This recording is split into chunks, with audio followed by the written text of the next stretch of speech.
Hi friends, welcome back to my channel. അപ്പോൾ ഞാനൊരു 2 പിടിയോളം കടല കുതിർക്കാൻ വെച്ചിട്ടുണ്ടായിരുന്നു. അത് കുതിർന്ന് കഴിഞ്ഞപ്പോൾ ഒരു കുക്കറിലേക്ക് ഇട്ട് കൊടുത്തതിന് ശേഷം ആവശ്യത്തിന് വെള്ളം ഒഴിച്ച് നമുക്ക് ഈ കുക്കർ ഒന്ന് അടച്ച് വെച്ച് വിസിൽ കേൾപ്പിച്ചെടുക്കാം. കടല നന്നായി വേവണം കേട്ടോ. അപ്പോൾ കടല ഓരോരുത്തരുടെയും ഇഷ്ടത്തിനനുസരിച്ച് ചേർക്കാം. നമ്മൾ അതിൻ്റെ കൂടെ ചേർക്കുന്നു എന്ന് മാത്രം. അപ്പോൾ ആദ്യം തന്നെ നമുക്കിതൊന്ന് വേവിച്ചെടുക്കാം. ഇതിലേക്കൊരു 1/4 ടീസ്പൂൺ മഞ്ഞൾപ്പൊടിയും എരിവിനനുസരിച്ച് മുളക് പൊടി കുറച്ച് ചേർത്താൽ മതി. ഇപ്പോൾ നമുക്ക് ഈ കടലയ്ക്ക് ആവശ്യത്തിനുള്ള മുളക് പൊടി മാത്രം ചേർത്ത് കൊടുത്താൽ മതി. ഒരു 1/4 ടീസ്പൂൺ തന്നെ ചേർത്ത് കൊടുക്കാം. ആവശ്യത്തിന് ഉപ്പും കൂടി ചേർത്തിട്ട് നമുക്കിതൊന്ന് അടച്ച് വെച്ച് വേവിച്ചെടുക്കാം. ഈ സമയത്ത് വേറൊരു പാൻ എടുത്തിട്ട് ഒരു ചെറിയ കഷ്ണം ചേനയും അതുപോലെ തന്നെ ഒരു പച്ചനേന്ത്രക്കായും മീഡിയം ടൈപ്പ് ഒരു പച്ചനേന്ത്രക്കായും എടുത്തിട്ട് ഒരുപാട് വലിയ പീസാക്കണ്ട, ചെറിയ പീസാക്കി ഒന്ന് കട്ട് ചെയ്ത് ആവശ്യത്തിന് വെള്ളം ഒഴിച്ച് നമുക്കൊന്ന് വേവിച്ചെടുക്കാം. ഒരു 1/4 ടീസ്പൂണിൽ താഴെ മതി മഞ്ഞൾപ്പൊടിയും ഒരു ഇത്തിരി മുളക് പൊടിയും കൂടി ചേർത്തിട്ടാണ് നമ്മളിത് വേവിച്ചെടുക്കുന്നത്. കടല ആയി വരുന്ന സമയം കൊണ്ട് നമുക്കിതുകൂടി ഒന്ന് വേവിച്ചെടുക്കേണ്ടതായിട്ടുണ്ട്. നല്ല ടേസ്റ്റ് ആയിട്ടുള്ളൊരു കറിയാണ്, മസ്റ്റായിട്ടും ട്രൈ ചെയ്യാം കേട്ടോ. അപ്പോൾ ഇതൊന്ന് ആയിക്കിട്ടട്ടെ. ചേനയും കായും ഏകദേശം തുല്യ അളവിലെടുത്താൽ മതി കേട്ടോ. ഒത്തിരി ഒന്നും എടുക്കണ്ട, ഒരു ചെറിയ പീസ് ചേന മതിയാവും. ഞാൻ ഈ കാണിച്ച ഈ ഒരു അളവ് മതിയാവും കേട്ടോ. അപ്പോൾ ഇനി നന്നായിട്ട് ഇതൊന്ന് തിളച്ച് ആ വെള്ളമൊക്കെ ഒന്ന് ഡ്രൈ ആയിട്ട് കുറച്ച് വെള്ളമൊക്കെ ഒന്ന് വറ്റി നല്ലപോലെ ഒന്ന് തിളച്ച് വെന്ത് വരണം. എന്നാൽ ഉടഞ്ഞു പോകാനും പാടില്ല. ആ അത്യാവശ്യം ഒരു 80% എബോവ് വേവ് ആകുമ്പോഴേക്കും നമ്മൾ വേവിച്ച് വെച്ചിരിക്കുന്ന കടല അതിലേക്ക് ചേർത്ത് കൊടുത്തു. ഞാൻ കടല വെള്ളത്തോടു കൂടിയാണ് ചേർത്ത് കൊടുത്തിരിക്കുന്നത്. കാരണം ഇത് വെന്ത് വന്നപ്പോൾ വെള്ളം കുറവായിരുന്നു, അതുകൊണ്ട് തന്നെ വെള്ളത്തോടു കൂടി ചേർത്ത് കൊടുത്തു. ഇതിൽ വെള്ളം ഉണ്ടെന്നുണ്ടെങ്കിൽ കടല മാത്രമേ ചേർത്ത് കൊടുക്കാവൂ കേട്ടോ. ഒരുപാട് വെള്ളമായി പോകരുത്. അപ്പോൾ ഇത് നന്നായിട്ടൊന്ന് തിളക്കട്ടെ. ഈ സമയത്ത് ഉപ്പൊക്കെ ഒന്ന് ചെക്ക് ചെയ്ത് നോക്കണം. എക്സ്ട്രാ വേണം എന്നുണ്ടെങ്കിൽ ചേർത്ത് കൊടുക്കാൻ മറക്കരുത്. ചേന ചേർക്കുമ്പോൾ എപ്പോഴും ചേന ഒന്ന് വെന്ത് വരുമ്പം ഉപ്പ് ചേർക്കുന്നതാണ് നല്ലത്. ആദ്യം തന്നെ ഉപ്പിട്ട് കഴിഞ്ഞാൽ ചില ചേന വേവില്ല. അതുകൊണ്ട് തന്നെ ചേന വെന്ത് വരുമ്പം ഉപ്പിടുന്നതായിരിക്കും നല്ലത്. അതൊന്നായി വരുന്ന സമയം കൊണ്ട് ഒന്നുകൂടെ ഒന്ന് തിളച്ച് ഡ്രൈ ആയി വരുന്ന സമയം കൊണ്ട് ഒരു 1.5 പിടിയോളം തേങ്ങ, 1.5 പിടി നിറച്ചെടുക്കണ്ട, ഒരു 1/4 ടീസ്പൂൺ ചെറിയ ജീരകവും 2 ചെറിയ ഉള്ളിയും കൂടി ചേർത്തിട്ട് കുറച്ച് വെള്ളം ഒഴിച്ച് നല്ല ഫൈനായിട്ടൊന്ന് അരച്ച് കൊണ്ടുവരാം. ഒരുപാട് അരപ്പ് വേണ്ട കേട്ടോ. അരപ്പ് ഒരുപാട് ടേസ്റ്റ് ഉണ്ടാവില്ല, അരപ്പ് ഒരുപാട് ചേർത്ത് കഴിഞ്ഞാൽ. അപ്പോൾ അരയ്ക്കുന്ന തേങ്ങയുടെ അളവ് കുറയ്ക്കണം. ഇനി അതായത് അത്യാവശ്യം ബാക്കിയും കൂടി വെന്ത് വരുന്നൊരു സമയത്ത് ഞാനൊരു ചെറിയ കഷ്ണം ശർക്കര ചേർത്ത് കൊടുക്കുന്നുണ്ട്. നിങ്ങളുടെ ടേസ്റ്റിനനുസരിച്ച് ചേർക്കാം. അതായത് മധുരത്തിൻ്റെ ടേസ്റ്റ് ഇഷ്ടമുള്ളവർക്ക് അളവ് കൂട്ടാം, അല്ലെങ്കിൽ ഒരു 1-1.5 ടീസ്പൂൺ ചേർത്ത് പൊടിച്ചിട്ട് 1-1.5 ടീസ്പൂൺ ശർക്കരപ്പൊടി ചേർത്ത് കൊടുത്താലും മതി. അപ്പോൾ ഈ ശർക്കരയൊക്കെ ഒന്ന് അലിഞ്ഞ് വരട്ടെ. അപ്പോഴത്തേന് ആ ഉപ്പും എരിവും എല്ലാം പിടിച്ച് നന്നായിട്ടൊന്ന് ജോയിൻ്റ് ആയി വരും. അപ്പോൾ എന്താ ഇപ്പോഴാണ് നമ്മൾ ചേനയ്ക്കും കായ്ക്കും ആവശ്യത്തിനുള്ള ഉപ്പിട്ട് കൊടുത്തത്. ഓൾറെഡി നമ്മൾ കടല ഉപ്പിട്ടാണ് വേവിച്ചത്. ചേന നന്നായിട്ട് വെന്തതിന് ശേഷം മാത്രമാണ് ഞാൻ ഉപ്പിട്ട് കൊടുത്തത് കേട്ടോ. ഓരോരുത്തരുടെയും ഇഷ്ടത്തിനനുസരിച്ച് ചെയ്യാം. പക്ഷെ ചില ചേനയാണ് ഉപ്പിട്ടാൽ വേവാത്തത്. അതുകൊണ്ട് തന്നെ നമുക്കറിയില്ലല്ലോ ഉപ്പിട്ട. സ്ഥിരം വീട്ടിലൊക്കെ ഉള്ളതാണെന്നുണ്ടെങ്കിൽ കുഴപ്പമില്ല. അപ്പോൾ ഇത് ഒന്നുകൂടെ ഒന്നായി വരുന്ന സമയത്ത് നമുക്ക് അരപ്പൊന്ന് അരച്ച് കൊണ്ടുവരാം. ആ ശർക്കരയൊക്കെ ഒന്ന് അലിഞ്ഞ് വരുമ്പോഴേക്കും നമ്മൾ അരച്ച് വെച്ചിരിക്കുന്ന അരപ്പ് നല്ല മഷി പോലെ അരച്ചെടുക്കുക. അത് ഇതിനകത്തേക്ക് ചേർത്ത് കൊടുത്ത് നന്നായിട്ടൊന്ന് ഇളക്കി യോജിപ്പിക്കുക. ഒരുപാടങ്ങ് വെള്ളം പോലെ ആവരുത്, ഒരുപാടങ്ങ് ഡ്രൈ ആക്കിയും വെക്കരുത് കേട്ടോ.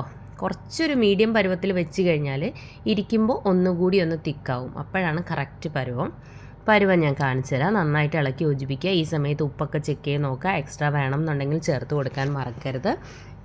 ഇനി നമ്മളിതിനകത്തേക്ക് എരിവിനായിട്ട് കുറച്ച് കുരുമുളക് പൊടി കൂടി ചേർത്ത് കൊടുക്കണം. നമ്മൾ കടലയിൽ മുളക് പൊടി ഇട്ടിരുന്നു, അതുപോലെ തന്നെ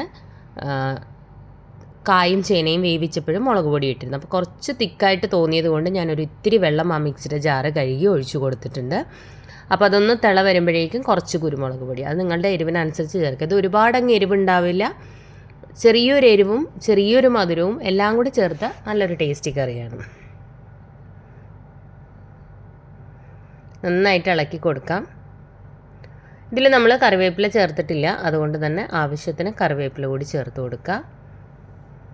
ആ തേങ്ങയുടെ ആ ഒരു പച്ചരപ്പിൻ്റെ ടേസ്റ്റ് ഒന്ന് മാറണം, അത്രയേ ഉള്ളൂ. ഒരുപാട് ഇട്ടങ്ങ് തിളപ്പിക്കേണ്ട ആവശ്യമൊന്നുമില്ല.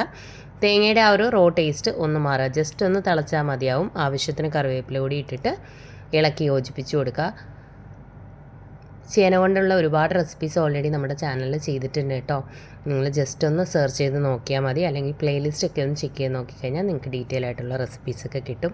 പെട്ടെന്ന് തന്നെ ഉണ്ടാക്കിയെടുക്കാൻ പറ്റുന്ന നല്ലൊരു റെസിപ്പിയാണ് കേട്ടോ. മസ്റ്റായിട്ടും നിങ്ങൾ ട്രൈ ചെയ്യുക. ഉപ്പൊക്കെ ഒന്ന് ചെക്ക് ചെയ്ത് നോക്കുക കേട്ടോ. കുരുമുളക് പൊടിയുടെ അളവ് ഒരുപാട് കൂടരുത്, എന്നാൽ ചേർത്ത് കൊടുക്കുക വേണം. ഇത് മതിയാവും. ആ അരപ്പിൻ്റെ റോ ടേസ്റ്റ് മാറിക്കഴിഞ്ഞാൽ അപ്പോൾ തന്നെ നമുക്ക് ഫ്ലെയിം ഓഫ് ചെയ്യാം. ഒരു 1-2 മിനിറ്റ് അത്രയും മതിയാവും. അതൊന്ന് ഓഫ് ചെയ്ത് മാറ്റി വെച്ചിട്ട് ഒരു പാൻ വെച്ച് കുറച്ച് വെളിച്ചെണ്ണ ഒഴിച്ചു കൊടുത്ത് കടുകിട്ടൊന്ന് പൊട്ടിച്ച്, കടുക് പൊട്ടി വരുമ്പോഴേക്കും അത്യാവശ്യം നന്നായിട്ട് തേങ്ങ ചേർത്ത് കൊടുക്കുക. ഈ തേങ്ങ അരച്ച് ചേർക്കുമ്പം കുറച്ച് തേങ്ങ മതി. മൂപ്പിച്ച് ചേർക്കുന്ന തേങ്ങയാണ് അളവ് കൂടുതൽ വേണ്ടത്. 1-2 പിടിയൊക്കെ ചേർത്ത് കൊടുക്കുക കേട്ടോ. അല്ലെങ്കിൽ നല്ല ഒരു 1-1.5 പിടിയൊക്കെ തേങ്ങ ചേർത്ത് കൊടുത്തിട്ട് വറുത്തെടുത്താലും മതി. ഫ്ലെയിം കുറച്ച് വെച്ചിട്ട് നന്നായിട്ട് മൂപ്പിച്ചെടുക്കുക. വേണമെങ്കിൽ 2 വറ്റൽമുളക് കൂടെ ഒക്കെ ഇട്ട് കൊടുക്കുക കേട്ടോ. അതൊക്കെ നിങ്ങളുടെ ഇഷ്ടത്തിനനുസരിച്ച് ചെയ്യാം. കറിവേപ്പില ചേർത്ത് കൊടുക്കാം. കുറച്ച് സമയമെടുത്ത് വറുത്തെടുക്കുക. ഇപ്പോൾ ഇത് ഓഫ് ചെയ്ത് വെച്ചിരിക്കുകയാണ്. ഓഫ് ചെയ്ത് വെച്ചിരുന്ന് നമ്മുടെ കറിയുടെ കൂട്ടിലേക്ക് ചേർത്ത് കൊടുത്തു. കണ്ടോ, നമ്മൾ ആ ഒരു പരുവത്തിൽ ഓഫ് ചെയ്ത് വെച്ചതിന് ശേഷം തേങ്ങ വറുത്തെടുത്തപ്പോഴേക്കും അത് നന്നായിട്ട് കുറുകി. അതുകൊണ്ട് തന്നെ ഓവറായിട്ട് അങ്ങ് കുറുക്കി വെക്കരുത്, ഒരുപാട് ഡ്രൈ ആയി പോവും. എന്നാൽ ഒത്തിരി വെള്ളം പോലെ ആക്കിയും വെക്കരുത്. നമ്മൾ ആ എടുത്ത ആ ഒരു പരുവം കറക്റ്റാണ്. കണ്ടോ, ഈ ഒരു രീതിയിലാണ് ഇരിക്കുക. ഇരിക്കുമ്പോൾ ഒരു ഇത്തിരി കൂടി ഒന്ന് ഡ്രൈ ആവും. അതാണ് കറക്റ്റ് പരുവം. നല്ല ടേസ്റ്റി ആയിട്ടുള്ള റെസിപ്പിയാണ്. നിങ്ങൾ മസ്റ്റായിട്ടും ട്രൈ ചെയ്യുക. കടലയുടെ അളവ് നിങ്ങളുടെ ഇഷ്ടത്തിനനുസരിച്ച് കൂട്ടുകയോ കുറയ്ക്കുകയും ചെയ്യുക കേട്ടോ. അധികം കടല വേണ്ടാന്നുള്ളവർക്ക് ഒരു പിടി കടലയൊക്കെ ഇട്ട് കൊടുത്താൽ മതി. അതൊക്കെ നിങ്ങളുടെ ടേസ്റ്റിനനുസരിച്ച് ചെയ്യാം. കടലയാണെങ്കിലും ചേനയാണെങ്കിലും കായാണെങ്കിലും ഒരുപാടങ്ങ് ഉടയരുത്, വെന്തുടയരുത്, എന്നാൽ നന്നായി വേവുകയും വേണം. ആ ഒരു പരുവത്തിൽ വേണം വേവിച്ചെടുക്കാൻ. ഇതിലിപ്പോൾ അത്യാവശ്യം ഞാൻ കടല ചേർത്തിട്ടുണ്ട്. കടല അധികം ഇഷ്ടമല്ലാത്തവർക്ക് കുറച്ച് ചേർത്ത് കൊടുത്താൽ മതി. നിങ്ങളുടെ ടേസ്റ്റിനനുസരിച്ച് ചേർത്ത് കൊടുത്താൽ മതി. ചില കൂട്ടിലൊക്കെ കുറച്ചേ കടലേ ഉണ്ടാവുള്ളൂ കേട്ടോ. ഒരു 10-20 കടലയൊക്കെ അതിൽ കിടപ്പുണ്ടാവും, അത്രേ ഉണ്ടാവുള്ളൂ. അതൊക്കെ ഓരോരുത്തരുടെയും ഇഷ്ടത്തിനനുസരിച്ച് ചെയ്യാം. അപ്പോൾ എല്ലാവരും ഈ റെസിപ്പി ഒന്ന് ട്രൈ ചെയ്ത് നോക്കുക. ട്രൈ ചെയ്തിട്ട് എങ്ങനെയുണ്ടായിരുന്നു എന്ന് ഫീഡ്ബാക്ക് അറിയിക്കാൻ മറക്കരുത്. ഇതുപോലെയുള്ള റെസിപ്പീസൊക്കെ ഇഷ്ടമാകുന്ന ഫ്രണ്ട്സിനും ഫാമിലിയിലും ഒക്കെ ഉള്ളവരുണ്ടെന്നുണ്ടെങ്കിൽ വീഡിയോസ് ഒന്ന് ഷെയർ ചെയ്ത് കൊടുക്കണേ. ചാനലൊന്ന് സപ്പോർട്ട് ചെയ്യാൻ പറയുക. അതുപോലെ ഇതുവരെ ചാനൽ സബ്സ്ക്രൈബ് ചെയ്യാതെ വീഡിയോ കാണുന്ന ആരെങ്കിലും ഉണ്ടെങ്കിൽ ചാനൽ ഇഷ്ടമായിട്ടുണ്ടെങ്കിൽ ഒന്ന് സബ്സ്ക്രൈബ് ചെയ്തേക്കണേ. അതുപോലെ തന്നെ വീഡിയോ ഇഷ്ടമായിട്ടുണ്ടെങ്കിൽ ലൈക്ക് ചെയ്യണം, ഷെയർ ചെയ്യണം, കമൻറ്റ് ചെയ്യണം. ചേന കൊണ്ടും അതുപോലെ തന്നെ പച്ചനേന്ത്രക്ക കൊണ്ടുള്ള ഒരുപാട് റെസിപ്പീസ് ചാനലിൽ ചെയ്തിട്ടുണ്ട്. പ്ലേലിസ്റ്റ് ചെക്ക് ചെയ്താൽ മതി. തുടർച്ചയായിട്ട് വീഡിയോസ് കാണുക കേട്ടോ. എന്നാലും ഞാൻ പുതിയ വീഡിയോസ് ഇടുമ്പോൾ നിങ്ങൾക്ക് നോട്ടിഫിക്കേഷൻ പെട്ടെന്ന് വരത്തുള്ളൂ. പെട്ടെന്ന് തന്നെ നിങ്ങൾക്ക് വീഡിയോസ് കാണാൻ പറ്റും. എന്തെങ്കിലും സജഷൻസ് ഒക്കെ ഉണ്ടെന്നുണ്ടെങ്കിൽ കമൻറ്റ് ബോക്സിലൊന്ന് കമൻറ്റ് ചെയ്യുക കേട്ടോ, റിപ്ലൈ തരുന്നതായിരിക്കും. എന്തെങ്കിലും ഡൗട്ട്സ് ഒക്കെ ഉണ്ടെന്നുണ്ടെങ്കിൽ ജസ്റ്റ് കമൻറ്റ് ചെയ്തിരുന്നാൽ മതി കേട്ടോ, റിപ്ലൈ തരാം.